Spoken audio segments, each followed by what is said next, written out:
மீண்டுமாய் உங்களை இந்த காணொலி மூலியமாய் சந்திப்பது மிகுந்த மகிழ்ச்சி அடைகிறேன். இந்த நாளிலே கூட தெய்வ சமத்தில் ஆராதிக்காத தடைகள் இருந்தாலும் கூட உங்களோடு கூட இந்த இணையதளம் மூலியமாய் பாடும்படியாய் தேவனுடைய வார்த்தை பகிர்ந்து கொள்ளும்படியாய் கர்த்தர் கொடுத்த கிருபைகளுக்காய் நான் கர்த்தரை ஸ்தோத்தரிக்கிறேன். கர்த்தர் நல்லவர், அவர் கிருபை என்றும் உள்ளவர். ஆமென். அவர் மாறாதவராய் இருக்கிறார். ஹல்லேலூயா. ஆமென். நாளில் கூட ஒரு சில பாடல்களை பாடி அதன் பின்பாக ஒரு தேவனுடைய வார்த்தையை நாம் தியானிக்க போகிறோம். முதலாவது, நாம் ஆராதிக்கும் தேவன் நல்லவர், அவர் விடுவிக்க வல்லவர். ஹல்லேலூயா. நம்மை காக்குகிறவர், அவர் உறங்குவதும் இல்லை, அவர் தூங்குவதும் இல்லை என்று வேதம் சொல்லுது. ஹல்லேலூயா. எரிகின்ற அக்கினிக்கு விலைக்கு நம்மை காப்பவர். ஆமென். எல்லா நல்ல கரங்களை ஒருவேளை நீங்கள் வீட்டில் அமர்ந்து கொண்டு இதை நீங்கள் பார்த்து கொண்டிருப்பேன் என்று சொன்னால் நல்ல கரங்களை தட்டி உற்சாகமாய் கர்த்தரை நாம் ஆராதிக்க போகிறோம். ஹல்லேலூயா. Thank you Jesus. Glory to the Lord. நன்றி சொல்லுகிறோம் ராஜா. சர்வ வல்லவரே, உங்களை நாங்கள் ஆராதிக்கிறோம் ஆண்டவரே. எல்லா நாமத்துக்கும் மேலான நடத்திடுவார்.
வல்லவரே. ஹalleluya. ஆமென். நம் ஆராதிக்கிற தேவன் சர்வ வல்லமுள்ள தேவன் அவர். ஹalleluya. கேருபீன் சேராபீன்கள் மத்தியிலே வாசம் பண்ணுகிறவர். 24 மூப்பர்களும் 4 ஜீவராசிகளும் சகல பரிசுத்தவான்களும் சேனைகளின் கர்த்தர் பரிசுத்தர் பரிசுத்தர் பரிசுத்தர் என்று அவர் எப்போதும் அவரை துதித்துக் கொண்டிருக்கிறார். ஹல்லேலூயா. நீங்களும் நானும் ஆராதிக்கிற தேவன் பரிசுத்தமுள்ள மகா உன்னதமான தேவன். கேராபீன்கள் சேராபீன்கள் மத்தியிலே வாசம் பண்ணுகிற தேவனே, உங்களை நாங்கள் ஆராதிக்கிறோம் என்று சொல்லி கூட நல்ல உற்சாகமாய் கரங்களை தட்டி கூட நம் கர்த்தரை ஆராதிக்க போகிறோம். Thank you Lord. நன்றி செலுத்துகிறோம். ஹல்லேலூயா. Glory. Jesus. Praise you. Praise you. Thank you, Jesus. பரிசுத்தரே, உம்மை நாங்கள் ஸ்தோத்திரிக்கிறோம் ராஜா.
Glory. Amen. Hallelujah. மீண்டுமாய் கூட இந்த நாளில் உங்கள் மத்தியில் இந்த வார்த்தைகளை கொடுக்கும்படி கர்த்தர் கொடுத்த கிருபைகளுக்காக நான் கர்த்தரை நன்றி செலுத்துகிறேன். ஆமென். இன்னும் எல்லோரும் இந்த ஏப்ரல் 14 முடிந்து 15 எல்லாம் சுலப நிலை மாறும் என்று சொல்லி நம்ம ரொம்ப ஆவலாக காத்து கொண்டிருந்தோம். அதனால கூட இன்னும் ஒரு 19 நாட்கள் இது நீடித்து கொண்டிருக்கிறபடினால் நம் மீண்டுமாய் கூட ஆலயங்களை ஆராதிக்காதபடி தடைகள் இருக்கிறது. ஆனாலும் கூட கர்த்தர் எல்லாவற்றையும் வெகு சிறிய நாட்கள் எல்லாவற்றையும் மாற்றி மீண்டும் கர்த்தருடைய சமூகத்தில் ஆராதிக்கும்படி கர்த்தர் நமக்கு கிருபை செய்வார். உங்களை மீண்டுமாய் நம்ம எல்லோரும் ஒருவர் பார்த்து கர்த்தருடைய சமூகத்தை தொழுதும்படி கர்த்தர் நமக்கு கிருபை செய்வார். எல்லா சூழ்நிலையும் மாற்றத்தக்க தேவன் நம் தேவன். ஹல்லேலூயா. ஆமென். நாளில் கூட நம்ம வார்த்தைகளுக்காக தலைகளை ஒரு கண்களை மூடி நாம் ஜெபம் பண்ணுவோம். அன்புள்ள ஆண்டவரே, இந்த நாளுக்காக நாங்கள் நன்றி செலுத்துகிறோம். இந்த நாளின் வார்த்தைகளுக்காக நான் ஜெபிக்கிறேன். இந்த வார்த்தையானது கேட்கிற யாவருக்கும், பார்த்து கொண்டிருக்கிற யாவருக்கும் விடுதலையும் சமாதானம் உண்டாகும்படியாக நான் ஜெபிக்கிறேன். உள்ளான மனுஷன் பலமடுபடியாய் ஆண்டவரே வேரூன்றி ஆண்டவரே பெரிய விருட்சமாய் மரமாய் ஆவிக்குரிய வாழ்க்கையில ஆண்டவரே வளரும்படி வார்த்தைகள் வெளிப்பட முடியாது நான் ஜெபிக்கிறேன். கர்த்தருடைய வார்த்தை தடையின்றி வருவதாக, வார்த்தை தடை செய்கிற வல்லமை இயேசுவின் நாமத்தில் முறியடிக்கிறேன். கர்த்தருடைய வார்த்தையினாலும் பரிசுத்தாவின் வல்லமையினாலும் ஆண்டவரே என்னை வழிநடத்த முடியாது ஒப்புடுகிறோம். இயேசு கிறிஸ்துவின் மூலம் ஜெபிக்கிறோம் நல்ல பிதாவே. ஆமென். ஹல்லேலூயா. Glory. Amen. கர்த்தர் நல்லவர், அவர் கிருபை என்றும் உள்ளது. மாறாத தேவனை நாம் ஆராதித்துக் கொண்டிருக்கிறோம். உலகம் மாறினாலும் சூழ்நிலைகள் மாறினாலும் நம் தேவனோ மாறாதவர். அவர் நேற்றும் மீண்டும் என்றும் மாறாத தேவன். அவர் மாறாத தேவன் இருக்கிறவர்கள் தான் நாம் இன்றைக்கும் நிலை நிறுத்திருக்கிறோம். ஹல்லேலூயா. ஆமென்.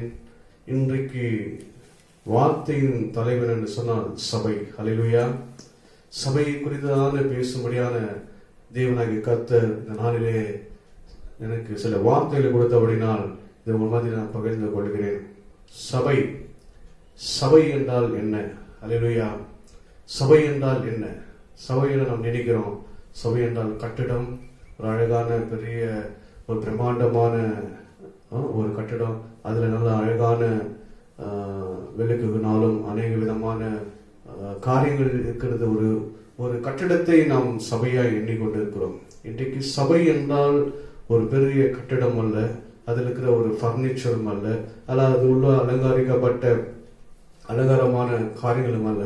அப்படி என்றால் சபை என்றால் என்னென்று சொல்லி வேதத்திலிருந்து நாம் பார்க்க போகிறோம். ஹல்லேலூயா. ஆமென். எபேசியர் என்ற புஸ்தகம் 1ஆம் அதிகாரம் 23வது வசனத்தை நாம் வாசிப்போம். எபேசியர் 1:23. எல்லாவற்றையும்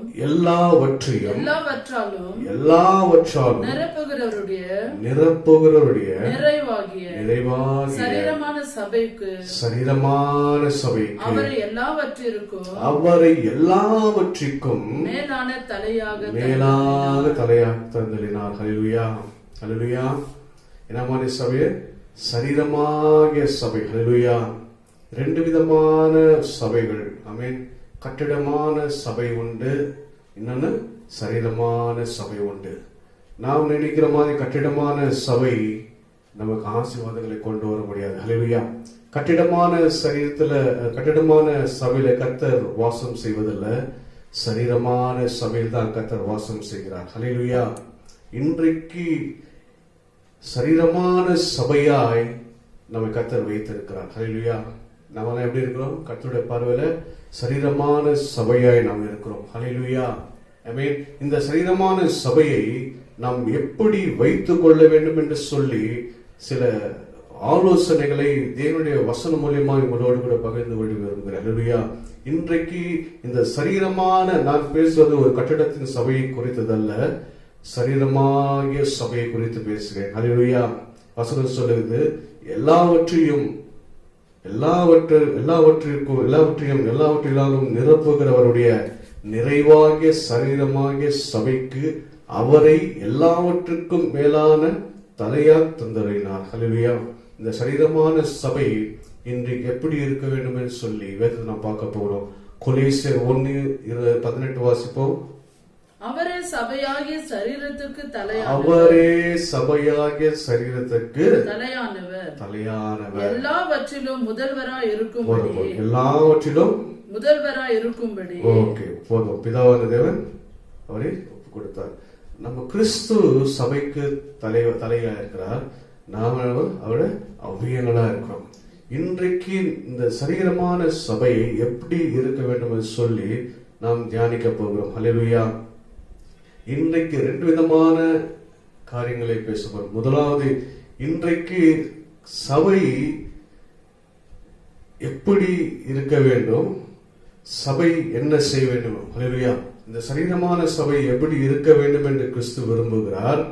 இன்றைக்கு இந்த சரீரமான சபை என்ன செய்ய வேண்டும் என்று கிறிஸ்து விரும்புகிறார் என்று சொல்லி இந்த 2 காரியங்களை இன்றைக்கு நாம் தியானிக்க போகிறோம். முதலாவது, இந்த சரீரமான சபையை எப்படி இருக்க வேண்டும். ஹல்லேலூயா. அதை நாம் தியானிப்போம். இந்த சரீரமான சபையை எப்படி இருக்க வேண்டும் சொல்லி சில வேதத்திலிருந்து சில வசனங்களை நாம் தியானிக்க போகிறோம். ஹல்லேலூயா. முதலாவது, இந்த சரீரமான சபை எப்படி இருக்க வேண்டும் சொன்னால் ஒருமனமா இருக்க வேண்டும் என்று சொல்லி கர்த்தர் நமக்கு விரும்புகிறார். சபையா இந்த சரீரமான சபை எப்படி இருக்க, முதலாவது ஒருமனம் இருக்க வேண்டும். ஹல்லேலூயா. ஆமென். இன்றைக்கு சபையில ரொம்ப முக்கியமான ஒரு காரியம் ஒருமனம். ஹல்லேலூயா. வேதம் சொல்லுது, எங்கு ஒருமனம் உண்டோ அங்கு விடுதலை உண்டு. இன்றைக்கு சபைக்குள் முக்கியமான ஒரு காரியம் சரீரமான சபையில ஒருமனம் முக்கியம். ரொம்ப. ஹல்லேலூயா. அப்போஸ்தலர் 2:46 வாசிக்கும் சொல்லுது, அவர்கள் ஒருமனப்பட்டவர்களாய் தேவ ஆலயத்திலே அனுதினமும் தரித்திருந்தார்கள். ஒருமனப்பட்டு அவர்கள் தேவாலயத்தில் தரித்திருந்தார் வேதம் சொல்லுது. ஹல்லேலூயா. அப்போ ஒருமனம் என்பது ரொம்ப முக்கியம்.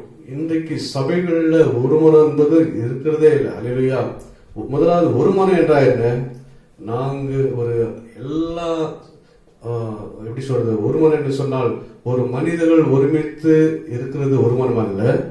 ஒவ்வொரு மனுஷனும் உள்ளங்கள் ஒருமித்து இருப்பதுதான் ஒருமனம். ஹல்லேலூயா. 4 மனிதர்கள் ஒரு இடத்துல கூடி இருப்பது ஒரு ஒருமித்தம் அல்ல. நான் இருக்கிற எல்லாருடைய மனுஷர்களின் இருதயமும் சிந்தனையும் எண்ணங்களும் ஒரே சிந்தனையாக இருப்பதுதான் ஒருமித்தம். ஹல்லேலூயா. சபையாகிய சரீரமாகிய சபைக்கு எப்படி சொன்னா ஒவ்வொருக்கும் தேவனுடைய ஒரே சிந்தை இருக்க வேண்டும்.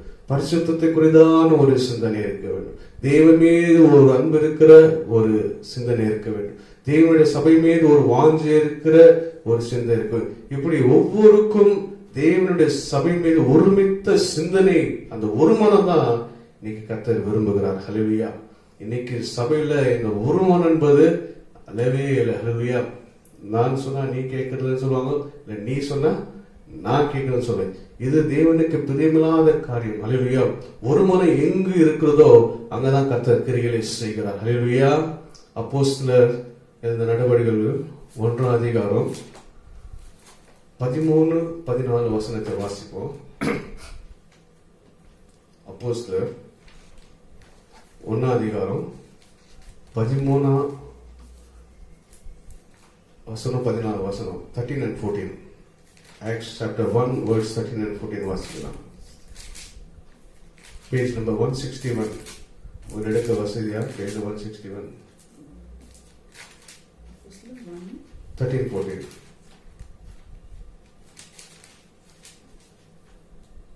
Praise the Lord. அவர்கள் அங்கே வந்தபோது மேல் வீட்டில் ஏறினார்கள். அதில் பேதுருவும் யாக்கோபும் யோவானும் அந்திரேயாவும் பிலிப்பும் தோமாவும் பத்லமேயாவும் மத்தேயாவும் அல்பேயும் குமாரனாகிய யாக்கோபும் செலோத்தே என்னப்பட்ட சீமோனும் யாக்கோபின் சகோதரனாகிய யூதாவும் தங்கியிருந்தார்கள். அங்கே இவர்கள் எல்லாரும் ஸ்ரீகளோடும் இயேசுவின் தாயாகிய மரியாளோடும் அவருடைய சகோதரோடும் கூட ஒருமனப்பட்டு ஜெபத்திலும் வேண்டுதலிலும் தரித்திருந்தார்கள். சீஷர்கள் எல்லோரும் ஒரே மனதோடு என்ன பண்றாங்களா? கடைசி பாகத்தை வாசிப்போம். என்ன பண்றாங்களா? அங்கே இவர்கள் எல்லாரும் அங்க சும்மா அமர்ந்து இருப்பதில்ல, என்ன பண்றாங்களா? ஸ்திரீகளோடும் இயேசு சீஷர்கள் எல்லோரும் ஒருமித்து அந்த அறையில வந்து ஒருமனப்பட்டு ஜெபத்திலும், ரொம்ப முக்கியமா பார்க்கணும், ஒருமனப்பட்டு. ஜெபத்திலும் சபை இன்றைக்கு ஒருமனப்பட வேண்டும். சபையின் காரியங்கள் ஒருமனப்பட வேண்டும். அல்லேலூயா. இன்றைக்கு இந்த சபை ஒருவர் வந்து ஒரு ஆடம்பரமான காரியங்களுக்கும் வேறு விதமான காரியங்கள் தான் ஒருமனப்படுறாங்க. அல்லேலூயா. ஆனா விண்ணப்பம் செய்ய முடியாய், வேண்டுதலை செய்ய முடியாய், பரிதவிக்க முடியாய், தேசத்துக்காய் அநேக காரியங்களை ஜெபிக்கும்படி இன்றைக்கு அது ஒருமனம் இல்ல சபையில. அல்லேலூயா. ஆனா இந்த சீஷர்கள் பாருங்க என்ன பண்றாங்க, படி வாசிங்க. அங்கே இவர்கள் கடைசி எல்லாரும் பாகத்தை வாசிப்போம். அவருடைய சகோதரோடு கூட ஒருமனப்பட்டு ஜெபத்திலும் வேண்டுதலிலும் தரித்திருந்தார்கள். அல்லேலூயா. ஜெபத்திலும் விண்ணப்பத்திலும் தரித்திருந்தார்கள், காத்திருந்தார்கள். அல்லேலூயா. ஆமென். இன்றைக்கு இப்படியான ஒரு பாரம், வாஞ்சை, இருதயங்கள் இன்றைக்கு நமக்கு வேண்டும். சரீரமான சபை இன்றைக்கு எப்படி இருக்க வேண்டுமா? ஒருமனப்பட்டு இருக்க வேண்டும். அல்லேலூயா. விண்ணப்பத்தினாலும் சோதரத்தினாலும் ஜெபத்தினாலும் தரித்திருக்கிற சீஷர்களை போல ஒரு ஒருமனத்தின் ஆவி இன்றைக்கு சபைக்கு தேவை. அல்லேலூயா. ஆமென். இன்றைக்கு முதலாவது சபையால் சரீரம் எப்படி இருக்க வேண்டும் கர்த்தர் விரும்புகிறார் சொன்னால் ஒரு மனத்தின் ஆவினாலே இணைந்து இருக்கும்படி கர்த்தர் விரும்புகிறார். 1 பேதுரு சங்கீதம் 133:1 நீங்க வாசிப்பீர்கள் சொன்னால், இதோ சகோதரர்கள் ஒருமித்து வாசம் பண்ணுகிறது எத்தனை நன்மையும் எத்தனை இன்பமானது வாசிக்கிறோம். ஒருமனப்படும் போது ஒரு நன்மை உண்டாகுது, ஒருமனப்படும் போது ஒரு இன்பம் உண்டாகுது. எல்லாம் ஒரு துக்கமெல்லாம் மாறி ஒருமனை இங்கு உண்டோ அங்கு ஒரு நன்மையும் எத்தனை இன்பமாயிருந்து சங்கீதம் சொல்கிறார். அப்ப ஒருமனை ரொம்ப முக்கியம். அது குடும்பமானாலும் சரி, சபையானதாலும் சரி, எல்லாம் எங்கிருந்தாலும் சரி, முதலாவது அந்த ஒருமனை இருக்கிறதோ அங்கதான் சமாதானம் இருக்கும், ஒருமனை இருக்கிறது தான் விடுதலை இருக்கும், ஒருமனை இருக்கிறது தான் சந்தோஷம் இருக்கும். அல்லேலூயா. 1 பேதுரு 3:8 நீங்க வாசிக்க சொன்னால், மேலும் நாங்கள் எல்லாம் ஒருமனப்பட்டவர்களும் இரக்கம் உள்ளவர்களும் சகோதர சிநேகம் உள்ளவர்களுமாய் இசைந்த உள்ளவர்களுமாய் இருக்கிறது. அல்லேலூயா. பேதுரு 1:3-8 வாசிப்போம். 1 பேதுரு 3:8 வாசிப்போம். மேலும் நீங்கள் எல்லாரும் ஒருமனப்பட்டவர்களும் எப்படி இருக்கணுமா? ஒருமனப்பட்டவர்களும் முதலாவது ஆலோசனை சொல்லுகிறார். சபை சரீரமாக சபை இருக்கணுமா? ஒருமனப்பட்டவர்களும் இரக்கமுள்ளவர்களும் சகோதர சிநேகம் உள்ளவர்களும் மனமுருக்கமாய் இணக்கமுள்ளவர்களுமாய் இருந்து இருக்க வேண்டும். அல்லேலூயா. ஒருவனோடு இருக்க வேண்டும். அல்லேலூயா. இன்றைக்கு ரொம்ப முக்கியம். சங்கீதம் வாசித்த போல இதோ சகோதரர் ஒருமித்து வாசம் பண்ணது எத்தனை இன்பமும் எத்தனை நன்மையுமா என்று வாசித்தது போல ஒருமனை இன்றைக்கு இந்த சரீரமான சபை ஆகிய நாம் இந்த ஒருமனத்தின் ஆவியை நாம் பெற்றுக்கொள்ள வேண்டும். சபையில் இருக்கிற ஒவ்வொரு ஒருமனமும் ஐக்கியம் இருக்க வேண்டும், சகோதர சிநேகம் இருக்க வேண்டும். அல்லேலூயா. ஒருவர் மேல ஒரு கசப்பு வைராக்கியம் இருக்கக்கூடாது, ஒவ்வொரு பார்த்து முறுமுறுத்து இருக்கக்கூடாது, ஒவ்வொரு மன்னித்து சபையில ஒவ்வொரு மீது ஒரு அன்பு இருக்க வேண்டும். ஒருவர் பார்த்து நம்ம புறம் சொல்லாதபடி, குறை சொல்லாதபடி, அவர்களை பார்த்து நம்ம எரிச்சல் அடியாதபடி, ஒவ்வொரு பார்த்து நம்ம முறுக்கி ஒரு பக்கம் இந்த பக்கம் அவங்கள பார்த்து நம்ம இந்த பக்கம் அப்படி இல்லாதபடி ஒரு சகோதர சிநேகம், வசனம் சொல்றது போல என்ன சொல்றது, சகோதர சிநேகம் உள்ளவர்களாய் நீங்க இருங்கள் என்று. அல்லேலூயா. இன்றைக்கு நம்ம மாயஜாலமான விசுவாசத்தை இல்லாதபடி சகோதர சிநேகம் உள்ளவர்களாய் ஒரு மனத்தின் உள்ளவர்களாய் இருக்கும்படி கர்த்தர் விரும்புகிறார். ஆமென். எங்க ஒரு மனம் உண்டோ அங்கதான் ஒரு பெரிய சமாதானம் உண்டு. இன்றைக்கு முதலாவது சபை எப்படி இருக்க வேண்டும் சொன்னால், சபையாகிய சரீரம் எப்படி இருக்க வேண்டும் சொன்னால் ஒரு மனம் இருக்க வேண்டும். அல்லேலூயா. ஒரு அழகான ஒரு கதை உண்டு. இது ஏற்கனவே சொல்லியிருப்பேன்னு சொல்லி நம்புறேன். ஒரு பெரிய பணக்கார மனுஷன். அல்லேலூயா. கதை சொன்னா ரொம்ப சந்தோஷம். அல்லேலூயா. ஆமென். ஒரு பெரிய பணக்கார மனுஷன் இருந்தார். அவருக்கு வாழ்க்கையில இல்லாத காரியங்களே இல்லை, எல்லாமே அவருக்கு இருந்தது. கார் இருந்தது, அழகான வீடு இருந்தது, அழகான குடும்பம், மனைவி இருந்தது, பிள்ளை இருந்தது, பேங்க்ல நிறைய அக்கௌண்ட்ல பணம் இருந்தது, வெளிநாட்டுல கூட பணம் இருந்தது. எல்லாமே இருந்தது, ஆனா இருக்க வேண்டிய ஒண்ணு இல்லை அவருக்கு. இது இல்ல, சமாதானம் இல்லை. இந்த சமாதானத்தை அவர் தேடி தேடி தேடி தேடி இதுக்கான விடையை அவர் என்ன பண்ணல, காண முடியல. நம்ம வாசிக்கல சங்கீதத்துல சகோதரர் ஒருமித்து வாசம் பண்றது எத்தனை நன்மையும் இன்பமா இருக்கிறது. இந்த இன்பமும் இல்லை, இவருக்கு நன்மையும் இல்லை. வாழ்க்கையில எல்லாமே இருக்கிறது. ஓடி ஓடி சம்பாதிச்சார், நிறைய பணத்தை செய்து வச்சார், ஆனாலும் கூட இந்த சமாதானம் இல்லை. இவரு ரொம்ப வாழ்க்கையில விருத்தி அடைந்து நம்ம எவ்வளவு பணம் வச்சிருக்கிறோம், ஆனாலும் கூட ஏன் நம்ம வாழ்க்கையில இந்த சமாதானம் சொல்லி இவருக்குள்ளவே ஒரு கேள்வி. சரி, ரொம்ப வாழ்க்கையில விருத்தி அடைந்து ஒரு நாள் என்ன பண்ணாதான், வீட்டுல எல்லாமே வச்சுட்டு ஒரு வனாந்திரமான இடத்துல ஒரு கரடான பாதையில அப்படியே யோசித்து கொண்டே போனாரு. ஏன் எனக்கு இந்த சமாதானம் இல்லை, ஏன் குடும்பத்துல ஒரு ஐக்கியம் இல்லை, ஏன் மனைவி என்னோட கூட ஒரு குடும்பத்துல ஐக்கியம் இல்லை, பிள்ளைகளோடு ஒரு சமாதானம், ஏன் இந்த ஐக்கியம் இல்லைன்னு சொல்லி ரொம்ப யோசித்தனம்னா அப்படியே நடந்து கொண்டே போனாராம். ரொம்ப அந்த நடந்து போன அந்த பாதை ரொம்ப உஷ்ணமான இருந்தபடினால், அதிகமான வெப்பம் வெயில் இருந்தபடினால் அப்படியே ரொம்ப சோர்வாய் என்ன பண்ணாதான், ஒரு பெரிய மரத்தடியில போயிட்டு அப்படியே அமர்ந்தார். அப்படியே அந்த நிழல் பெரிய இலைப்பாறை கொட்டது. அவர் அமர்ந்திருந்த அந்த மரம் அவருக்கு பெரிய இலைப்பாறை கொட்டது. என்ன சொன்னா, அந்த உஷ்ணத்துல அந்த நிழல் அவர் அப்படியே இலைப்பாறை கொட்டது. அப்படியே உட்கார்ந்து இருந்தார். உட்காந்து அப்படியே கொஞ்சம் கீழே அப்படியே பார்த்துருந்தார். அந்த மரத்தின் அடியில அநேக எறும்பு அப்படியே லைனா போய் நின்றுச்சு. நிறைய நம்ம கூட பார்த்துருப்போம், நம்ம வாழ்க்கையில எறும்புங்க எப்படி போவோம், லைனா போவோம். ஒரு எறும்பு பின்னாடி ஒண்ணு போயினே இருக்கும். இவரித்த ரொம்ப ஒத்து, இது சாதாரணமான விஷயம் தானே என்று சொல்லி அப்படியே ஒத்து பார்த்துனே இருந்தாராம். அல்லேலூயா. ஒரு கூட்டம் எறும்பு என்ன பண்ணா, லைனா அது போக வேண்டிய இடத்துக்கு போயினே இருக்குது. ரொம்ப நல்லா சந்தோஷமா வாழ்க்கை எப்படி நல்ல ஆரோக்கியமா வருதோ அந்த மாதிரி ஒரு கூட்ட எறும்பு ரொம்ப லைனா அப்படியே அது வேண்டிய தானியத்தை அது சுமந்து அப்படியே எடுத்துனே போதான். அப்படியே கொஞ்சம் அப்படியே திரும்பி பார்க்கிறார். இன்னொரு கூட்டம் எறும்பு அது அங்கேயே இருக்குது. அதை சுத்தி நிறைய ஒரு தானியம் இருக்குது. அந்த தானியத்தை சுத்தி நிறைய எறும்பு இருக்குது. ஆனா அது எங்கேயும் அசைக்கப்படவில்லை. அது இருக்கிற இடத்திலே தான் இருக்குது. அது கொஞ்சம் இந்த பக்கமா போல, அது இந்த பக்கமா போல, அப்படியே இருக்குது. இவரு இந்த எறும்பை பார்க்கிறாரு, அதையும் பார்க்கிறாரு. இந்த எறும்பு நல்லா ரொம்ப கிளீனா அப்படியே ஒரு வரிசையா அது வேண்டியது எடுத்து வாழ்க்கைய எப்படி ஒரு மனுஷன் நல்லா ஓடிக்கொண்டதோ அதே போல இந்த எறும்பு கிளீனா போயின்னு இருக்கு.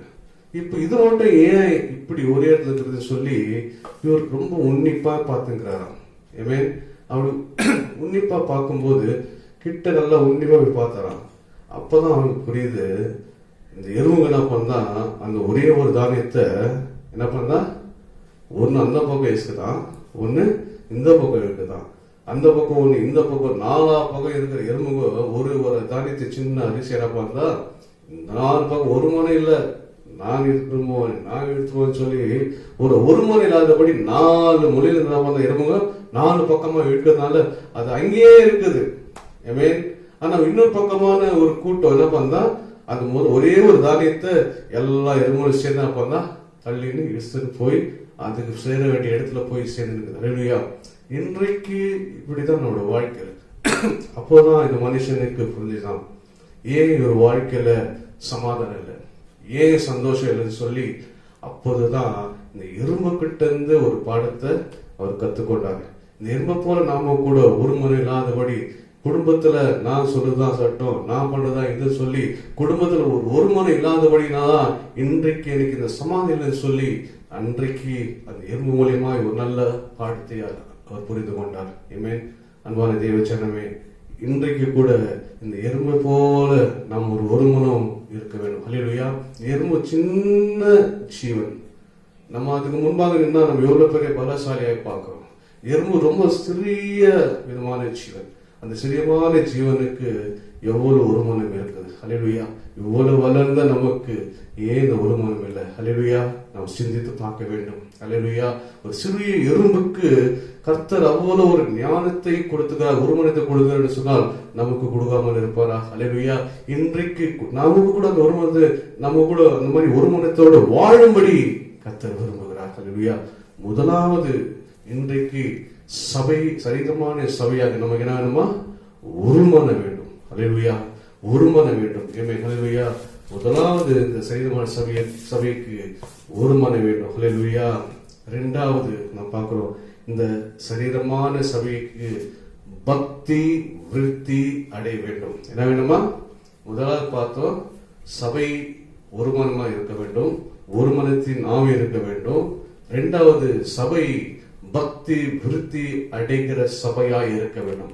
பக்தி விருத்தி அடைகிற சபையாக சொன்னால் வளர வேண்டும். விருத்தி அடைய வேண்டும் சொன்னால் இருக்கிற நிலைமையில இருக்கக்கூடாது, அந்த நிலைமையிலிருந்து மாறி வளருகிற சபையா இருக்க வேண்டும். ஹல்லேலூயா. இன்றைக்கு சரீரமாகிய சபை நான் ரட்சிக்கப்பட்டு எப்படி இருந்தனோ அப்படி இல்லாதபடி நம்ம எப்படி இருக்கணுமா? பக்தி விருத்தி அடைகிறவர்களா மாறிவிடும். நமக்கு இருந்த பக்தி, ஆதியில் இருந்த பக்தி கொஞ்சம் கொஞ்சமா அப்படியே பெருக வேண்டும். ஹல்லேலூயா. அது குன்றி போகாதபடி அது என்ன வேணுமா? அது ஒரு வளருகிற ஒரு விருத்தி அடைகிற காரியமா இருக்க வேண்டும். ஹல்லேலூயா. பக்தியிலும் விசுவாசத்திலும் பரிசுத்தத்திலும் தேவ அன்பிலும் ஜெபத்திலும் ஆதி இருந்த அதே போல் இல்லாதபடி ஒரு விருத்தி அடிக்கிற ஒரு ஜீவியத்தில் வாழும்படி கர்த்தர் விரும்புகிறார். அப்போஸ்தலர் நடபடிகள், அப்போஸ்தலர் புத்தகம் ஆக்ட்ஸ் சாப்டர் 9 வேர்ட்ஸ் 31 வாசிப்போம்.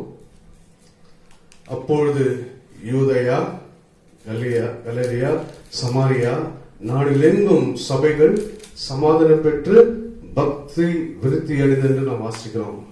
அப்போஸ்தலர் 9:31 வாசிப்போம். அப்பொழுது யூதேயா, கலிலேயா, சமாரியா நாடுகளெங்கும் சபைகள் சமாதானம் பெற்று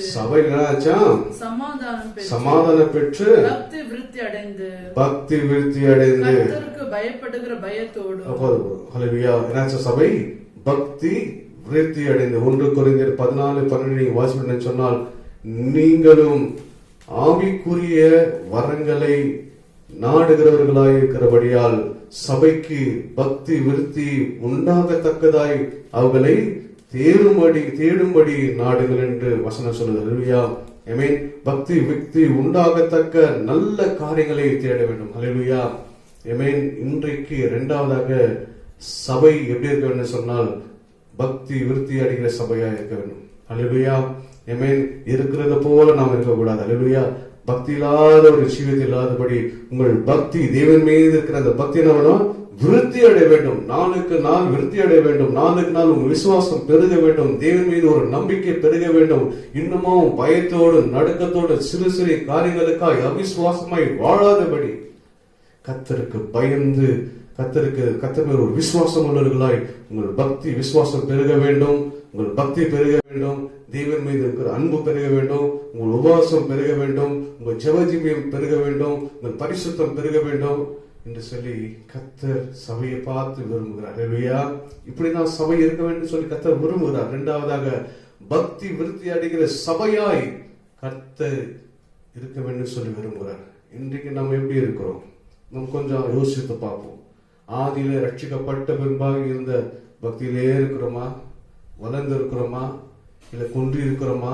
இல்ல விருத்தி அடைகிறோம் சொல்லி நாமே ஆராய வேண்டும். ஹல்லேலூயா. ஆமென். ஹல்லேலூயா.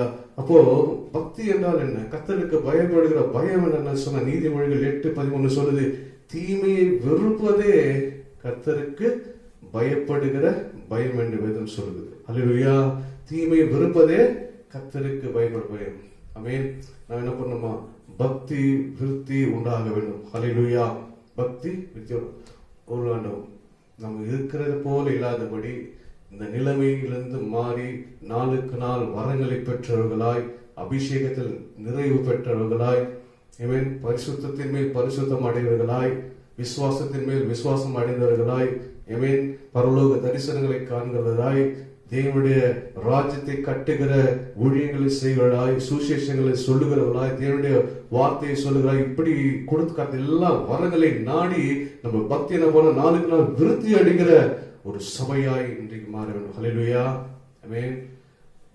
பக்தி விருத்தி அடையணும்னு சொன்னால் பக்தி விருத்தி சொன்னால் வளர வேண்டும், சபை வளர வேண்டும். ஹல்லேலூயா. சபையின் காரியங்கள் வளர வேண்டும். ஒவ்வொரு மனுஷனுடைய இந்த சரீரமான சபை ஒவ்வொரு நாளும் விருத்தி அடைய வேண்டும் சொல்லி கர்த்தர் விரும்புகிறார். ஹல்லேலூயா. ஒரு ஸ்திரீ இருந்தார். அந்த ஸ்திரீ ரட்சிக்கப்பட்டு ஞானஸ்தானம் பெற்று ஒரு 15 ஆண்டுகள் ஆனது. அந்த ஸ்திரீக்கு ஒரு சிறிய ஒரு குழந்தை பிறந்தது. அந்த குழந்தைக்கு ஒரு 12-13 வயசு இருக்கும். அந்த 13 வயது குழந்தைக்கு வளர்ச்சி இல்லாத ஒரு சூழ்நிலை. அந்த குழந்தை 12 வயசு ஆனா கூட என்ன பண்ணுமா, அந்த பெட்டில் பழுந்து தொடர்ந்து அது ஏந்திரிக்க முடியாது. அது பிரெயின்ல ஒரு மாதிரியான நோய்வாய்ப்பட்டபடினால் அதனால அந்த குழந்தைக்கு என்ன பண்ணும், எழுந்து சுயமாய் எந்த காரியங்கள் செய்யாதபடி, சுயமாய் ஒவ்வொரு தனக்கு தேவையானங்களை செய்யாதபடி அப்படியே அந்த பெட்டிலே இருக்கும். இந்த தாய்க்கு ஒவ்வொரு நாளும் இந்த குழந்தைய பார்த்து கண்ணீர் விடுவார். ஹல்லேலூயா. ஒவ்வொரு நாளும் பார்த்து கண்ணீர். ஐயோ, ஏன் எனக்கு இந்த சோதனை, ஏன் எனக்கு இந்த வேதனை, என் பிள்ளைக்கு இன்னும் இவ்வளவு ஆண்டுலாம் இந்த பிள்ளை இன்னும் வளராதபடி, இன்னும் அந்த ஞானம் அறியாதபடி சொல்லி ஒவ்வொரு நாளும் அந்த குழந்தையை பார்த்து கண்ணீர் வடித்து கொண்டே இருந்தார். ஹல்லேலூயா. ஒன்னு ஆண்டு சமூகத்தில் போயிட்டு அமர்ந்து, ஆண்டவரே எனக்கு ஏன் இந்த சோதனைன்னு சொல்லி ஆண்டவரோடு பார்த்து கண்ணீரோடு ஜெபிக்கும் போது, அப்போ கர்த்தர் தரிசனத்துல அந்த ஸ்திரீக்கு வெளிப்பட்டாராம். அப்போ ஆண்டவர் சொன்னாரு, மகளே, நீ கூட அந்த குழந்தைய போல சூழ்நிலை தான் நீயும் இருக்கிற. நீ ரட்சிக்கப்பட்டு அநேக ஆண்டு ஆனது. இப்போ உன் குழந்தை எப்படி குன்றி வளராது வளர்ச்சி அடையாதபடி ஞான இடத்தில் வளர்ச்சி அடையலையோ, தேரவில்லையோ, ஒண்ணுமில்லாதபடி எப்படி குன்றி போயிருக்கிறதோ, முடங்கி போயிருக்கிறதோ, அதே சூழ்நிலை தான் உன்னுடைய ஆவிக்குரிய ஜீவம் இருக்கிறது. நீ எப்படி உன் குழந்தைக்காக நீ கலங்கி கொண்டு இருக்கிறியோ, நீ எப்படி உன் குழந்தைக்காக பரிந்துரைக்கிறீயோ, என் குழந்தை வளரவில்லையே, என் குழந்தை ஞானம் அடையவில்லையே, இன்னும் இவ்வளவு ஆண்டே கூட இந்த குழந்தை ஏந்து நடக்க முடியவில்லை சொல்லி நீ கலங்கி கொண்டு இருக்கிறியோ, அதே போலதான் நானும் கூட உனக்காக கலங்கி கொண்டிருக்கிறேன். உன்னை பார்த்து ஒரு நாள் வேதனைப்படுகிறேன். இன்னும் பக்தி விதத்தில் அடையவில்லை என்று சொல்லி, இன்னும் நீ வளராமல் இருக்கிற என்று சொல்லி, ஒவ்வொரு நாளும் நீ கலங்குவது போல நானும் உனக்காக கலங்கி கொண்டு சொல்லி கர்த்தர் அந்த சகோதரி வெளிப்பட்டார். அன்றைக்கு தான் அந்த ஸ்ரீக்கு வெளிப்பட்டார். அன்றைக்கு தான் ஸ்ரீக்கு ஒரு ஞானம் வந்தது. நாம் எப்படி இந்த பிள்ளைகளுக்காக பரிதவிக்கிறோமோ அதே போல கர்த்தர் நமக்காக பரிதவிக்கிறான்னு சொல்லி அன்றைக்கு புரிந்து தன் வாழ்க்கை கர்த்தருக்கு ஒப்பு கொடுத்து பக்தி விருத்தி அடையும்படியாய் கர்த்தருக்காய் வைராக்கியம் கொண்டார். ஹல்லேலூயா. கர்த்தருக்காய் வைராக்கியம் கொண்டார்.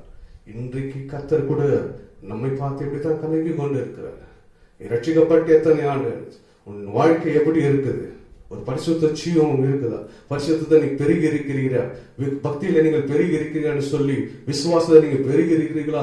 அபிஷேகத்தில் நீங்க பெருகி இருக்கிறீர்களா? நன்மை செய்வதில் நீங்க பெருகி இருக்கிறீர்களா? தேவன் மீது இருக்கிற அன்புல நீங்க பெருகி இருக்கிறீர்களா? தெய்வ சபையை தேடுதல் நீங்க பெருகி இருக்கிறீர்களா? இப்படி சொல்லி ஒவ்வொரு காரியங்களும் நீங்கள் விருத்தி அடைவீர்கள் சொல்லி கர்த்தர் நோக்கி பார்த்து கொண்டிருக்கிறார். இரண்டாவதாக சபை எப்படி இருக்க வேண்டுமா? பக்தி விருத்தி அடைகிற சபையா இருக்க வேண்டும். அல்லேலூயா. முதலாவது பார்த்தோம், சபை எப்படி இருக்க வேண்டுமா? சபை ஒருமனப்பட்டு இருக்க வேண்டும். இரண்டாவது, சபை பக்தி விருத்தி அடைந்து இருக்க வேண்டும். அல்லேலூயா. மூன்றாவது, சபை எப்படி இருக்க வேண்டும் சொன்னால், இந்த சரீரமான சபையும் கர்த்தருக்கு பயப்படுகிற பயமா இருக்க வேண்டும். சபையாகிய சரீரமான இந்த சபையும் எப்படி இருக்கணுமா? கர்த்தருக்கு பயப்படுகிற பயமா இருக்க வேண்டும். இன்றைக்கு கர்த்தருக்கு பயப்படுவதில்லை, நம்ம மற்றதெல்லாம் பயப்படுறோம். ஊர்ல இருக்கிற எல்லா நோய் நொடிகளும் பயப்படுறோம். ஊர்ல இருக்கிற எல்லா காரியங்களுக்கும் பயப்படுறோம். உலகத்துல சம்பிக்கிற எல்லா காரியங்களுக்கும் பயப்படுறோம். எல்லாற்றுக்கும் பயப்படுறோம். ஏன்? எல்லா மிருகங்களுக்கும் பயப்படுறோம். சின்ன மிருகத்துக்கு பெரிய. ஆனா கர்த்தருக்கு பயப்பட வேண்டிய கர்த்தருக்கு இன்று சபை பயப்படுகிறது. அல்லேலூயா. இன்றைக்கு கர்த்தர் மூன்றாவதாக இந்த சரீரமான சபை இருக்கு சொன்னால் பயப்படுகிற பயமாய் சபை இருக்க வேண்டும் விரும்புகிறார். கர்த்தருக்கு பயப்படுகிற பயம் இன்றைக்கு சபைக்கு இருக்க வேண்டும் சொல்லி கர்த்தர் விரும்புகிறார். அல்லேலூயா. நீதிமொழிகள் 8:13. பயம் என்ன? கர்த்தர் பாதாடி நடுங்குதா? தேவனுக்கு முன்பாக நின்று அப்படியே நடுங்கி கொண்டிருக்கிறதா பயப்படுற பயம்? அப்படி அல்ல. ஒரு நம்ம மனுஷனை பார்க்கிறோம், ஒரு பெரிய பலசாலி ஒரு யாரோ மனுஷனை பார்த்தா அவரை பார்த்து அப்படியே நடுங்குறாங்க. கேட்டாங்கன்னா அவரை பார்த்தா எனக்கு பயம் சொல்ற. அது அல்ல பயம். ஒரு குறிப்பிட்ட மனுஷனை பார்த்து பயப்படுவது பயம் அல்ல. பயம் என்றால் என்ன? வேதத்தில் வாசிப்போம். நீதிமொழிகள் 8:13. தீமையை வெறுப்பதே கர்த்தருக்கு பயப்படும் பயம். தீமையை வெறுப்பதே கர்த்தருக்கு பயப்படுகிற பயம். ஹல்லேலூயா. பயம் என்று சொன்னால் கர்த்தரை பார்த்து அப்படியே பயப்படுவதல்ல. நீங்கள் தீமையை வெறுப்பதே கர்த்தருக்கு பயப்படும் பயம். தீமை என்று சொன்னால் தேவனுக்கு பிரியமில்லாத நம் வாழ்க்கையில் இருக்கிற காரியங்களை எடுத்து போடுவதே கர்த்தருக்கு பயப்படுகிற பயம். ஹல்லேலூயா. மூன்றாவது, சபை எப்படி இருக்க வேண்டுமா? கர்த்தருக்கு பயப்படுகிற பயம். இன்றைக்கு நம்ம எல்லாத்துக்கும் பயப்படுறோம், ஆனா கர்த்தருக்கு நம்ம பயப்படுது. ஆனா மூன்றாவது கர்த்தர் சொல்கிறார், கர்த்தருக்கு பயப்படுகிற பயம். இன்றைக்கு தீமை வெறுப்பதே கர்த்தருக்கு பயப்படுற பயம்.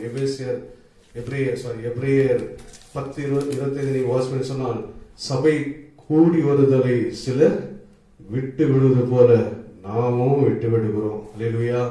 இன்றைக்கு ஆராதனைக்கு வர்றதில்ல, கர்த்தரை தேடுகிறத. அல்லேலூயா. எப்படி வேணாலும் வரலாம், எப்படி வேணாலும் போலான்னு சொல்லி ஒரு பயம் இன்னைக்கு ஜனங்களுக்கு இல்லை. அல்லேலூயா. வசனங்கள் எபிரேயர் 10:25 வாசிப்பேன், சபை கூடி வருதலை சிலர் விட்டு விடுகிறது போல நாமும் விட்டு விடாமல் இருக்கும்படி பவுல் நமக்கு ஆலோசனை சொல்றார். நம்ம சபை கூட்டத்தை விட்டு விடக்கூடாது. அல்லேலூயா. சபையில் நடக்கிற ஒவ்வொரு கூட்டங்களுக்கும் நாம் கலந்து கொள்ள வேண்டும். கர்த்தரை தொழுது கொள்ள நேரங்களோடு வர வேண்டும். அல்லேலூயா. கர்த்தரை ஆராதிக்கிறதில் பங்குழுது ஒரு வாஞ்சி இருக்க வேண்டும். ஏதோ சபைக்கு போனோம்னு சொல்லி போகக்கூடாது. அல்லேலூயா. ஏதோ ஞாயிற்றுக்கிழமை ஒரு நாள் ஆராதனை போன்னு சொல்லி ஏதோ நம்ம போக வேண்டிய நேரத்துக்கு போலாம்னு சொல்லி அப்படி நம்ம போகக்கூடாது. அல்லேலூயா. செய்திக்கு மட்டும் போலாம் அப்படின்னு சொல்லி நம்ம அப்படி இருக்கக்கூடாது. அல்லேலூயா. கர்த்தரை பயப்பட வேண்டும் சொன்னால் நீங்கள் கர்த்தருக்கு முதல் இடத்தை கொடுக்க வேண்டும். கர்த்தருக்கு தீமை இருப்பதை கர்த்தருக்கு பயப்பட பயம். கர்த்தருக்கு எல்லாவற்றிலும் முதன்மையாய் கொடுத்து கர்த்தரை கனப்படுத்த வேண்டும். ஹல்லேலூயா. இதே கர்த்தருக்கு பயப்படுத பயம். ஆமென். இன்றைக்கு மூன்றாவதாக கர்த்தருக்கு பயப்படுகிற பயம் இருக்க வேண்டும். ஹல்லேலூயா. இஸ்ரவேல் ஜனங்கள் கர்த்தருக்கு பயப்படுகிற பயம் இல்லாதபடி தான். ஆமென். அவர் என்ன பண்ணார்கள்? கர்த்தருடைய கொடுத்த அந்த வாக்குத்தத்தமான தேசத்தை அவர் பிரவேசிக்காதபடி அவர் வனாந்திரத்தில் மாண்டு போனார்கள். ஹல்லேலூயா. செல்ல வேண்டிய இடத்துக்கு செல்லாதபடி கர்த்தர் மேல் ஒரு பயம் இல்லை அவர்களுக்கு. ஹல்லேலூயா. அவர் வழியிலே மாண்டு போனார். அநேக ராஜாக்களை கர்த்தர் ஏற்படுத்தினார். தேசத்தை ஆளும்படியா, இஸ்ரவேலை ஆளும்படியா அநேக ராஜாக்களை கர்த்தர் ஏற்படுத்தினார். ஆமென். ஆனா கர்த்தருக்கு பயப்பட பயம் இல்லாதபடி பாகாலுக்கு பலிபீடங்களும் தூபங்களை காட்டவர்கள் துணிகரமாய் எழுப்பினார்கள். ஆமென். பலிபீடங்களை பெருக செய்து கர்த்தருக்கு விரோதமாய், தேவன் அபிஷேகம் பண்ண தேவனுக்கு விரோதமாய் அவர் பலிபீடங்களை கட்டி பாகாலுக்கு ஆராதிக்கும்படி அவர் எழுப்பினார்கள். கர்த்தர் அவர்களை முறியடித்தார். அல்லேலூயா. இன்றைக்கு நாம் கர்த்தருக்கு பயப்படுகிற பயமாய் சபை மாற வேண்டும். அல்லேலூயா. பயப்படுகிற பயம் என்று சொன்னால் தீமையை வெறுப்பதே கர்த்தருக்கு பயப்பட பயம். அல்லேலூயா. தீமைக்கு விலகி நம்மை பரிசுத்தத்துக்கு பாதுகாக்க வேண்டும். பாவத்துக்கு விலகி நம் ஜீவியங்களை பரிசுத்தமாய் பாதுகாத்து, துன்மார்க்க ஜீவியத்துக்கு விலகி நன்மையான ஜீவிய வாழ்வை நம்ம பாதுகாத்துக்கணும். தேவனுக்கு எதெல்லாம் பிரியம் இல்லையோ அதெல்லாம் வெறுத்து, தீமையை வெறுத்து கர்த்தருக்கு ஒரு நல்ல ஜீவியங்களை சபை வாழும்படி கர்த்தர். ஆமென். பயப்படுகிற பயம். ஹல்லேலூயா. சபை பயப்படுகிற பயத்தை வாழும்படி கர்த்தர் விரும்புகிறார். ஹல்லேலூயா. மூன்றாவதாக கர்த்தர் தேவனாய் கர்த்தர் சபை கர்த்தருக்கு பயப்பட பயத்தின் ஜீவியத்தில் வாழும்படி தேவன் விரும்புகிறார். ஹல்லேலூயா. ஆமென். ஹல்லேலூயா. நான்காவதாக சபை எப்படி இருக்க வேண்டுமா? தேவ மகிமை நிரம்பின சபையா இருக்க வேண்டும். தேவனுடைய பிரசன்னம் நிரம்பிய சபையா இருக்கணும். இந்த சரீரமான சபை தேவனுடைய பிரசன்னத்தினால், அபிஷேகத்தினால் நிறைந்தவர்களாக இருக்க வேண்டும். அல்லேலூயா.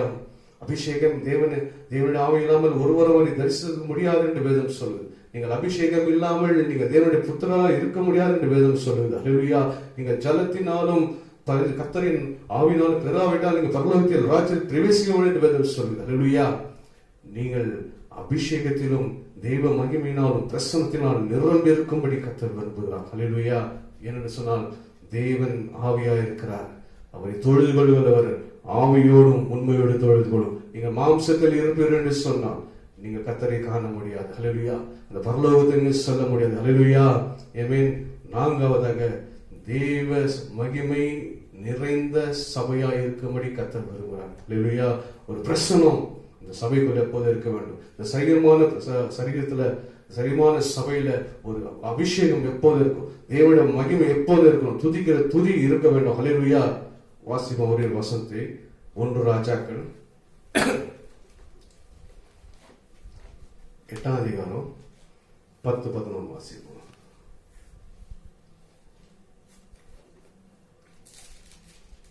1 ராஜாக்கள் 8ஆம் அதிகாரம் 10-11 வசனம்.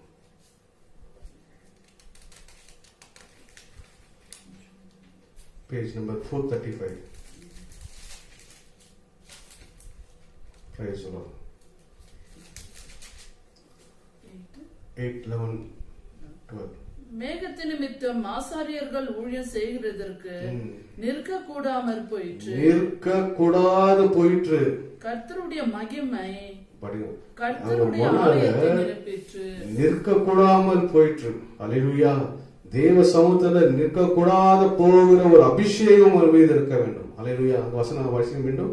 மேகத்தின் நிமித்தம் ஆசாரியர்கள் ஊழியம் செய்கிறதற்கு நிற்க கூடாமல் வேதம் சொல்லுது அவர் மேகஸ்தம்பமாய் இருக்கிறார். கர்த்தருடைய ஒரு நிமிஷம்.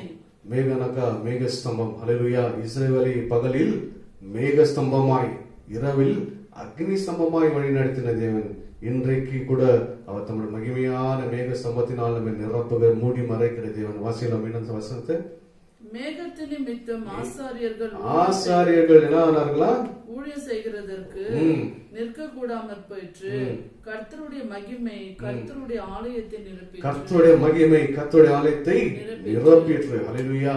கர்த்தருடைய மகிமை ஆலயத்தை நிரப்பும்படி கர்த்தர் விரும்புகிறார். அல்லேலூயா. இன்றைக்கு சபைகள் தேவனுடைய மகிமை நிரம்பி இருக்க வேண்டும். அல்லேலூயா. மாம்சங்கள் வெளியேற வேண்டும், சுயங்கள் வெளியேற வேண்டும். ஏமேன். என்றைக்கு மாம்சங்களும் சுயங்கள் வெளியேறுகிறதோ அன்றைக்கு தேவன் தம்முடைய சபையை மகிமையினால் நிரப்புவார். அல்லேலூயா. எங்க மாம்சமும் சுயமும் இருக்கிறதோ அங்க தேவனுடைய மகிமை இருக்காது. அல்லேலூயா.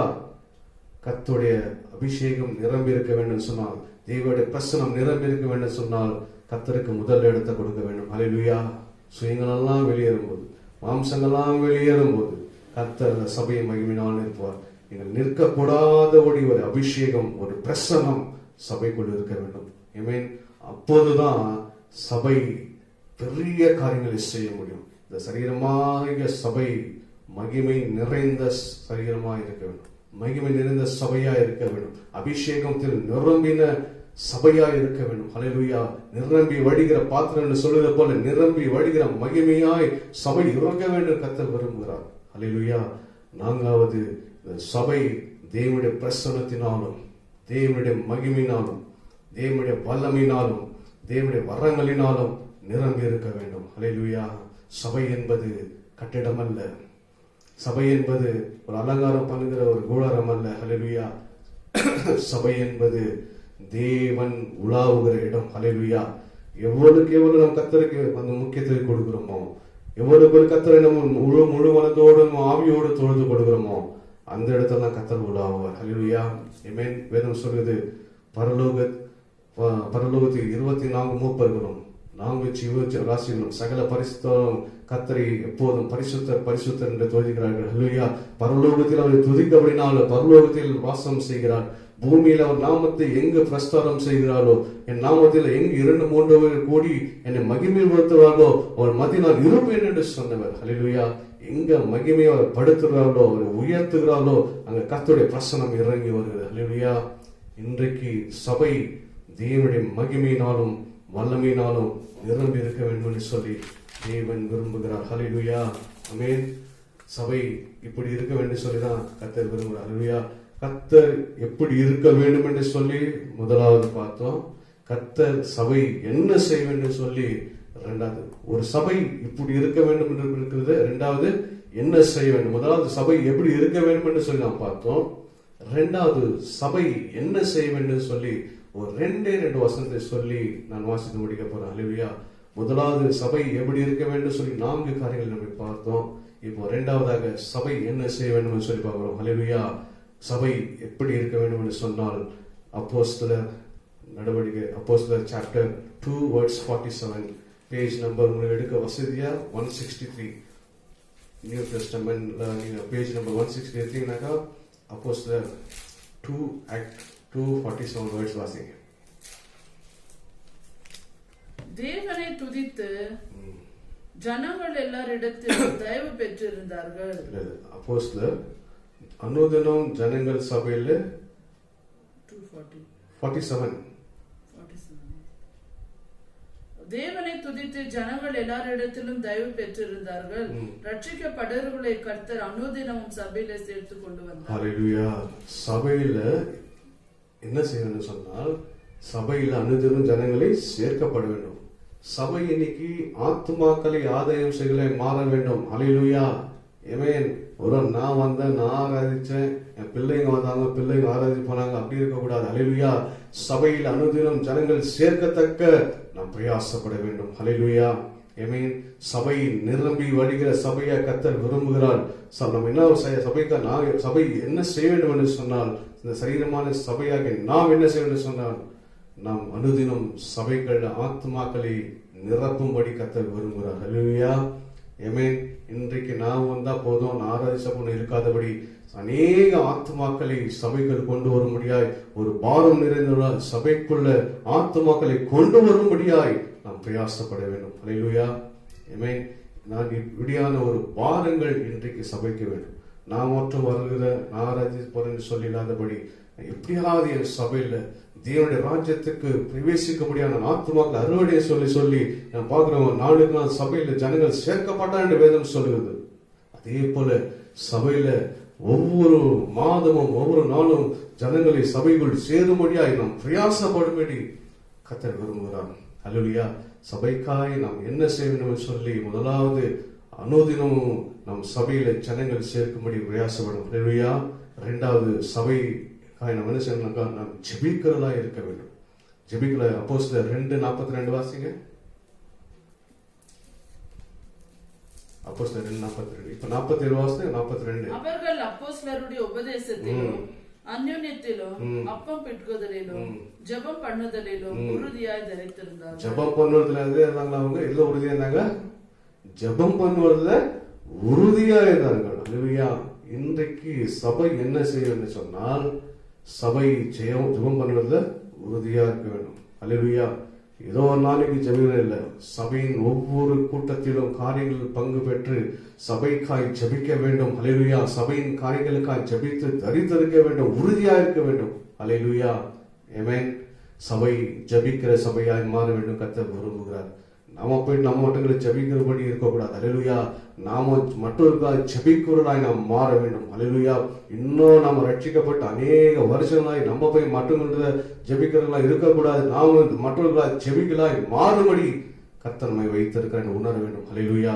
சபை முதலாவது ஆத்துமாக்கள் அறுவடை செய்ய வேண்டும், ஜெபிக்கலாய் மாற வேண்டும். சபை ஜெபிக்கிற சபையாய் இருக்க வேண்டும். இந்த சரீரமான சபை ஜெபிக்கிற சபையா இருக்க வேண்டும். ஹல்லேலூயா. நாம போய் மற்றவர்கிட்ட ஜெபிக்காதபடி நாம மற்றவருக்கு ஜெபிக்கிறவர்களாய் நாம் மாற வேண்டும். இப்படியான ஒரு ஜீவியத்துக்குள் ஒரு மாற்றம் உண்டாக வேண்டும். ஹல்லேலூயா. ஆமென். இன்றைக்கு வாசித்தோம், ஜெபத்தில் அவர்கள் தரித்திருந்தார்கள், உறுதியா இருந்தார்கள். எந்த சூழ்நிலையிலும் ஜெபிக்க தவறாதபடி ஒரு உறுதி நம் வாழ்க்கையில் இருக்க வேண்டும். ஹல்லேலூயா. ஆமென்.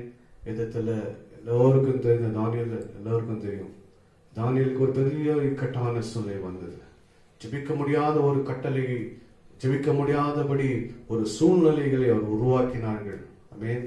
ஆனாலும் கூட அந்த பத்திரத்தில் கையெழுத்திட்ட போதிலும் கூட, அந்த பத்திரத்தை கையெழுத்து தேவனை ஆராதித்தால் ஜெபித்தால் சிங்க கபில போடுவார்கள் என்று சொல்லி கூட தெரிந்தும் கூட பத்திரத்தில் கையெழுத்து கூட தானியேல் வேதம் சொல்லுகிறது 6ஆம் அதிகாரம் 10ஆம் வசனம் வாசித்தால் அந்த பத்திரத்தில் கையெழுத்து போயிட்டு வீடு சென்று கர்த்தரை நோக்கி ஜெபம் பண்ணினார். ஒரு உறுதியான ஜெப ஜீவியம். ஹல்லேலூயா. அதனால்தான் தாவீதின் வாழ்க்கையில எத்தனை சிங்க கபில போட்டாலும் கூட அந்த சிங்கங்கள் மேற்கொள்ளாதபடி தேவன் சிங்கங்கள் வாய்களை கட்டி போட்டார். ஹல்லேலூயா. இன்றைக்கு ஏன் இந்த சிங்கங்கள்லாம் நம்ம மேற்கொள்வது தெரியுமா? ஆமென். ஜெபத்துல ஒரு உறுதி இல்லை, ஜெபத்துல தரித்திருப்பதில்லை, ஜெபத்துல அம்மா தேவனுடைய சம்பந்தம் அம்மது ஜெபிப்பதில்லை. ஹல்லேலூயா. அதுக்காக தான் இங்க அநேக விதமான சிங்கங்கள் போல பிரச்சனைகள் நம்மை கர்ஜித்து நம்மை விழுங்கி கொண்டு இருக்கிறது. அது உங்கள் கடிக்காதபடி உங்கள் மேற்கொள்ளாதபடி வேண்டும் என்று சொன்னால், தேவன் வாய்களை கட்டி போட வேண்டும் சொன்னால், இந்த பிரச்சனைகள் மேற்கொள்ள வேண்டும் இருக்க வேண்டும் என்று சொன்னால், நீங்கள் ஜெபிக்கலாய் மாற வேண்டும். ஹல்லேலூயா. இரண்டாவது சபை எப்படி இருக்கு, என்ன செய்ய வேண்டும் சொன்னால், ஜெபிக்கலாய் இருக்க வேண்டும் சொல்லி செய்ய வேண்டும் சொல்லி கர்த்தர் விரும்புகிறார். ஹல்லேலூயா. ஆமென், ஆமென். முதலாவது நாம் பார்த்தோம் சபை எப்படி இருக்க வேண்டும் என்று சொல்லி 4 காரியங்களை பார்த்தோம். இரண்டாவது கர்த்தர் ஜெப சபை என்ன செய்ய வேண்டும் சொல்லி 2 காரியங்களை பார்த்தோம். மூன்றாவது கர்த்தரை துதிக்கிறவர்களாய் இருக்க வேண்டும் சொல்லி சபை இருக்க வேண்டும் கர்த்தர் விரும்புகிறார். இன்னும் அநேக காரியங்கள் இருக்குது. நாம் நினைக்கிறது போல சபை என்பது ஒரு கட்டிடம் அல்ல. வசனம் சொல்லுவது நாம் வாசித்தது போல எபேசியர் 1:23 எல்லாவற்றாலும் நிரப்புகிறவருடைய நிறைவாகிய சரீரமான சபைக்கு அவரை எல்லாவற்றுக்கும் மேலாக தலையாக்கினார். கொலோசியர் 1:18 வாசிக்கும், அவரே சபையாகிய சரீரத்துக்கு தலையானவர். ஆமென். இன்றைக்கு இந்த சரீரமான சபைகள் இப்படி இருக்க வேண்டும் என்று சொல்லி கர்த்தர் விரும்புகிறார். ஹல்லேலூயா. ஆமென். நீங்களும் நான் தேவனுடைய ஆலயம் என்று வேதம் சொல்லுகிறது. இந்த ஆலயத்தை கர்த்தருக்கு பரிசுத்தமாய் பாதுகாத்து நம் கர்த்தருக்கு பிரியமான ஒரு வாழ்க்கை வாழ வேண்டும் சொன்னால், முதலாவது ஒருமித்தம் இருக்க வேண்டும். கர்த்தருக்குள் பக்தி விருத்தி அடைய வேண்டும். கர்த்தருக்கு பயப்படுகிற பயம் இருக்க வேண்டும். மகிமையின் பிரசனம் நமக்குள் நிரம்பி இருக்க வேண்டும் என்று சொல்லி 4 காரியங்களை நாம் பார்த்தோம். ஹல்லேலூயா. ஆமென். இப்படியான ஒரு ஜீவியம் இன்றைக்கு சபைக்குள் இருக்க வேண்டும் சொல்லி கர்த்தர் விரும்புகிறார். என்ன செய்ய வேண்டும் சொல்லி 2 காரியங்களை பார்த்தோம். ஹல்லேலூயா. ஜெபிக்கிறவர்களா இருக்க வேண்டும். ஹல்லேலூயா. ஜெபத்துல தரித்திருக்கிறவர்களா இருக்க வேண்டும் என்று சொல்லி நான் பார்த்தோம். ஆமென். இன்றைக்கு கர்த்தர் சபையை இப்படியாய் பார்க்க விரும்புகிறார். ஹல்லேலூயா. சபை என்பது ஒரு கட்டிடம் அல்ல. நீங்களும் நானும் சபைக்கு அடையாளமா இருக்கிறோம். இந்த சபைக்கு அடையாளமா இருக்கிற நாம் கர்த்தருடைய காரியங்களை செய்யும்படி கர்த்தர் விரும்புகிறார். ஹல்லேலூயா. ஆமென். கர்த்தர் உங்களை ஆசீர்வதிப்பாராக.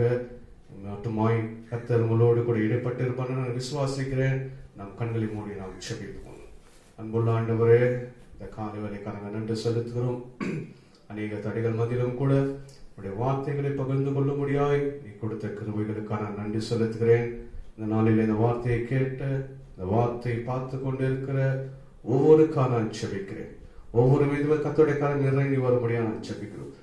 சபை குறித்து நீ பேசினேன். சபை எப்படி இருக்க வேண்டும், சபை என்ன செய்ய வேண்டும் சொல்லி நீ ஆலோசனை கொடுத்த வார்த்தை மித்தம் நீ வெளிப்படுத்தின அன்புக்கான நன்றி செலுத்துகிறோம். இதை கேட்ட ஒவ்வொரு ஆண்டவரே, சபையாகி இந்த சரீரம் மாறும்படி, இப்படியாய் மாறும்படி பிரயாசப்படும்படி கர்த்தர் ஒவ்வொரு உள்ளங்களை தொடும்படியாக நான் ஜெபிக்கிறேன். விசேஷமா இந்த நாளிலே இதை பார்த்து கொண்டிருக்கிற கேட்டுக்கொண்டிருக்கிற யாவருக்கும் என்ன சூழ்நிலையில் எந்த காரியங்களுக்காக எதிர்பார்த்து கொண்டிருந்தாலும் அது ஒவ்வொன்றும் கர்த்தர் நீ தந்து ஆசீர்வதிக்க முடியாது நான் ஜெபிக்கிறேன். சமாதானம் இல்லாதவர்கள் சமாதானத்தை தருவீராக. பலவீனப்பட்டவர்களை கர்த்தர் பலப்படுத்துவீராக. ஆண்டவரே, துக்கத்தோடு வேதனையோடு இருக்கிறவர்களுக்கு சமாதானத்தை கட்டளையிட முடியாது நான் ஜெபிக்கிறேன். ஆண்டவரே, ஒருவேளை யாராவது ஏற்றுக்கொள்ள வேண்டும் என்று சொன்னால் ஏற்றுக்கொள்ளும்படி கர்த்தர் நீங்க அனுகிரகம் பாராட்ட முடியாது நாங்கள் ஜெபிக்கிறோம். ஒவ்வொரு ஏற்பட்ட கருத்தில் ஒப்பிடுவோம் ராஜா. ரத்தம் தெளிக்கப்பட்டு ஒவ்வொருவரையும் பாதுகாத்துக் கொள்ளும். கிருபைக்குள் வழி நடத்துங்க. இயேசு கிறிஸ்துவின் மூலம் ஜெபிக்கிறோம் எங்கள் ஜீவன் நல்ல பிதாவே. ஆமென். ஹல்லேலூயா. உங்கள் மீண்டுமா இந்த காணொலி மூலியமாய் சந்திப்பதில் மிக மகிழ்ச்சி அடைகிறேன். கர்த்தர் கொடுத்த கிருபைகளுக்காக நன்றி செலுத்துகிறேன். தொடர்ந்து கர்த்தரோட ஐக்கியத்தில் இருப்போம். கர்த்தர் உங்கள் ஒவ்வொரு ஆசீர்வதிப்பாராக. ஆமென். ஹல்லேலூயா.